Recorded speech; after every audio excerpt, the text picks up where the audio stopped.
Hello বন্ধুরা, তো আবার অনেকক্ষণ পরে এলাম। রান্না মোটামুটি আমার হয়ে গেছে। এখন ভাজাটা একটু বাকি রয়েছে, আর বেজে গেছে ঘড়িতে 9:30। এরপরে রেডি হতে গেলে, খাবার খেতে গেলে তো অনেক দেরি হয়ে যাবে। তো ভাজাটা হোক, আমি আমার মতো যেটা হয়েছে সেটা দিয়ে কোনো রকমের দুটো খেয়ে টিফিনটা গুছিয়ে নিই। তো চলো কী কী রান্না করলাম আবার একটু ফাইনাল লুকটা দেখিয়ে দিই তোমাদের সাথে, দেখিয়ে আমি টিফিন খেয়ে রেডি হব। তো চলো সঙ্গে থাকো, ব্যাক করি। তো এখানে ভাত করে নিয়েছি, আর এখানে করেছি হচ্ছে মাছ।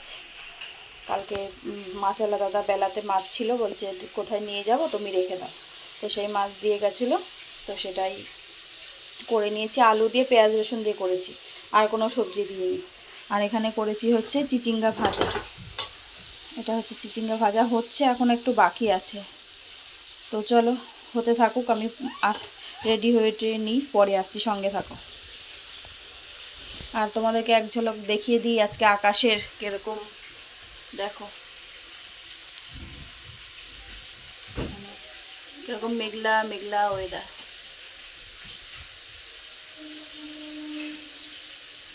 আবার বৃষ্টি হবে, তো চলো সঙ্গে থাকো। তো খাওয়া দাওয়া করে রেডি হয়ে গেছি। 10টা বাজতে 4-5 মিনিট মতো বাকি আছে। চলো স্টেশনে যাই, তারপরে দেখা হচ্ছে, সঙ্গে থাকো। তো এসছি আজকে অনেকক্ষণ হলো, 8:30টার মধ্যে চলে এসছি আজকে। আসলাম, এসে জামা কাপড় ধুয়ে দিয়ে স্নান টান করে এতক্ষণ বসেছিলাম। ওবেলার ছিল মাছের তরকারি, আর তোমার দাদাভাই এখন সেদ্ধ ভাত করলো। তো চলো রাতে খাওয়া দাওয়া সারি, খাওয়া দাওয়া করি, পরে আসছি, সঙ্গে থাকো। আর এখন বাজে প্রায় 10:40 মতো। তো চলো সঙ্গে থাকো, পরে আসছি। তো এই মতো খাওয়া দাওয়া করে উঠলাম, এখন বাজে হচ্ছে 11টা মতো। তো চলো আজকের মতো ভিডিওটা এখানেই শেষ করছি। সবাই ভালো থেকো, সুস্থ থেকো। আগামীকাল নতুন একটা ভিডিওর সাথে দেখা হচ্ছে।